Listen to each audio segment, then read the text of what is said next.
In this video, we're going to introduce forces and free body diagrams, and you're going to be able to identify and classify different kinds of forces, draw free body diagrams for different physical situations, and find net force from free body diagrams. So just a reminder that a force is a push or a pull, and forces change the motion of objects. In other words, they give objects acceleration. Now, the study of forces is called dynamics, and that's in contrast to kinematics that we've already been studying. Dynamics considers why things move, whereas kinematics considers only the how. Now, a force has both a magnitude and a direction, and therefore it's a vector. And the unit of force is newtons.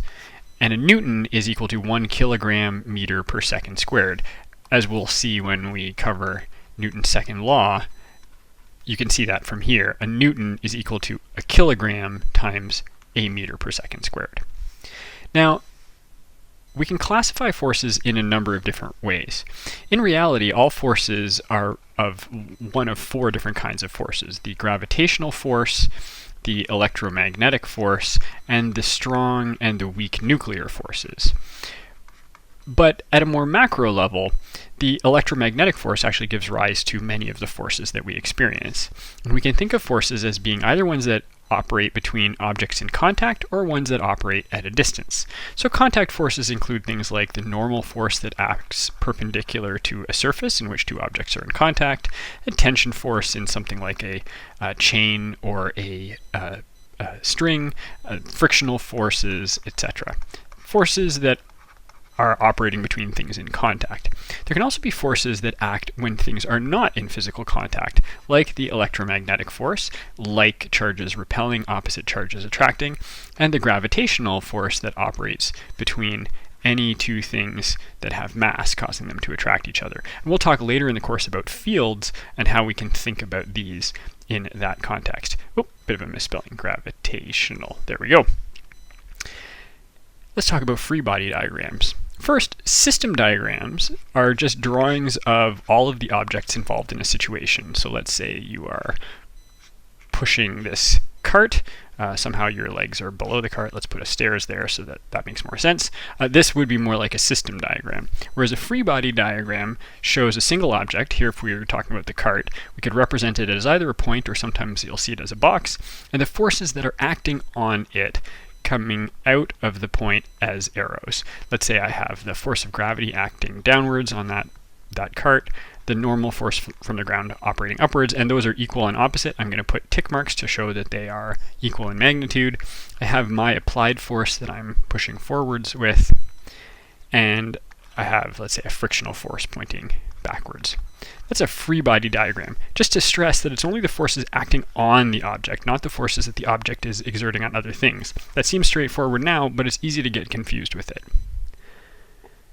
So when you're drawing free body diagrams, you want to draw a dot or a box to represent the object, and then draw in and label all the forces acting on that object. Start with gravity, because it's always going to be there. Then if it's in contact with a surface, draw the normal force and add other forces as needed. Again, remember that a free body diagram does not show any of the forces that the object itself exerts. Let's do some practice. So take a moment and think about what the free body diagram for an object in free fall would be. You can just pause the video,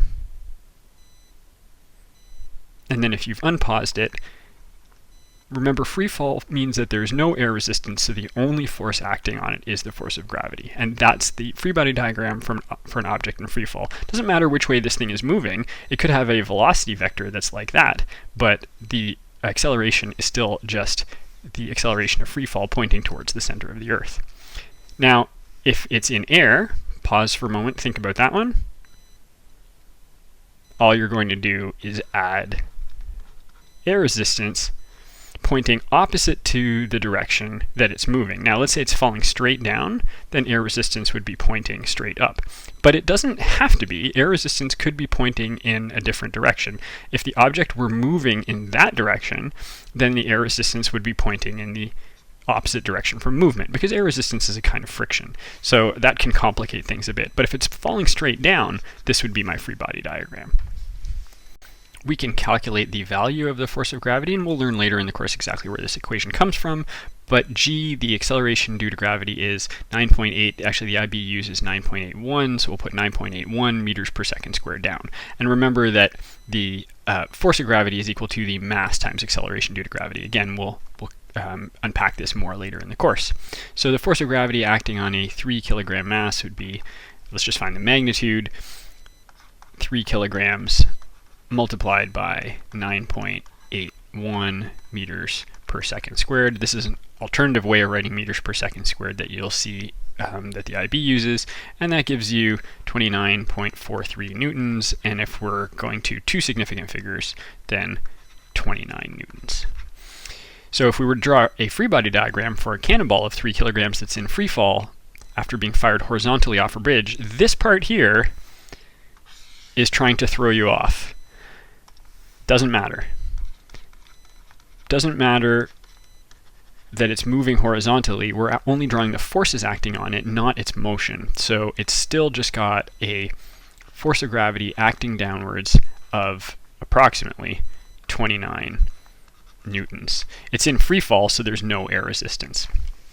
Carrying on, let's do some practice of a bunch of free body diagrams. Now in each case, pause the video and try the free body diagrams, or you can pause the video now and try all of them at once. So first, draw a free body diagram for an object sitting on a horizontal table. My system diagram looks something like this. I've got a table and I've got an object on it. And it can be helpful to draw the system diagram first just to help you think through things. So if that's my box, I've got the force of gravity operating downwards, and then I have the normal force operating upwards, and we should try and draw those equal in magnitude, and then emphasize that by putting ticks through it. And we know that those forces must be equal and opposite because it is stationary and not accelerating, and we'll talk more about that when we get to Newton's laws. If we have an object on a frictionless ramp with an incline of 30 degrees, let's just draw it out first. So this is 30 degrees, and I have a box like this. Now, if the box were to slide, it would be accelerating down the slope, and we want to always have our axes so that one of the axes is parallel to the direction of motion. So in other words, in this case, we want our axes to look like this. This is my x-axis, and this is my y-axis. Now, the force of gravity in this case is going to point straight downwards. That's a bit too big. Let's do this. Going to point straight downwards, and I'm going to have a normal force. The normal force always points perpendicular to the surface. So that's my normal force, and this is my force of gravity. Now if this is 30 degrees here and this is a right angle, then this over here is 60 degrees and this is another 30 degrees. And so that pattern where the angle of incline of the ramp is equal to the angle here between the force of gravity and the y-axis is one that you'll see again and again, and it's worth getting used to. So if we were now to just draw this over here, the axes again look like this, where we've got the normal force pointing along the y-axis. Whoops, like this. That's my normal force. And then we've got the force of gravity pointing straight downwards at a 30-degree angle to the y-axis. Next, draw a free body diagram for an object being pulled by a horizontal rope along a frictionless surface. So here's my frictionless surface. It doesn't look super horizontal. And there's my object, and it's being pulled. And so again, start with the force of gravity. I've got the force of gravity pointing downwards. I have a normal force pointing upwards that's equal in magnitude, shown like that. And I have the force of tension pointing in that direction. Now, if I were to ask the same thing, but instead it were being pushed, let's say we're being pushed by with the same magnitude force, the diagram looks exactly the same. It doesn't matter which side the push or pull is coming from. What matters is the direction that it's acting. So the only thing that changes in this diagram is that we now could call this, let's say, applied force, or force of me, or whatever that is. And otherwise, everything is exactly the same. Last one, if it's being pushed horizontally across an asphalt road, so now we replace the smooth road with a bumpy asphalt road, the only thing that changes now is that we have a force of friction. So same thing again, with normal force and force of gravity being equal and opposite, an applied force in the forward direction and a frictional force pointing backwards. And these are not necessarily equal and opposite. Okay, so that's some free body diagrams. Let's talk about how to calculate net force from a free body diagram. The net external force, F net, is the vector sum of the external forces of the object, on the object. And we're going to break things into x and y components and then find the net force in the x dimension, the horizontal dimension, and the net force in the y dimension. The reason we're doing this is because ultimately if we find there's a non-zero external net force on the object in either of those two dimensions, the object's going to accelerate in the direction of the net force. And we will cover that more when we cover Newton's laws. So let's start by just finding the net force on an object.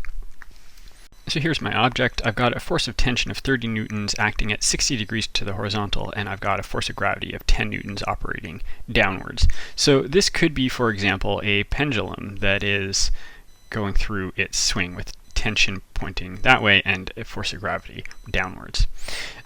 Let's do the x direction first. The net force in the x direction is only the horizontal component of the tension force, and so that's going to be 30 newtons cos 60 degrees. Oh, by the way, this is going to be my positive direction, and vertical is going to be my up is going to be my positive direction in the vertical dimension. So 30 newtons cos 60 degrees gives me 15 newtons, and we can use the plus 15 to indicate it's to the right, or we can write 15 newtons right. In the y dimension, the net force has two parts that we need to add up. First, it's got the vertical component of this tension force, so that's 30 newtons sine 60 degrees. And then opposing that, so subtraction, 10 newtons downwards from the force of gravity. And when you work that out, you get approximately, let's go to two significant digits, 16 newtons. And that would be up or positive. You could indicate that here. I'm going to imagine that these are all two significant figures. Okay, so that's finding the net force in the x and the y dimensions.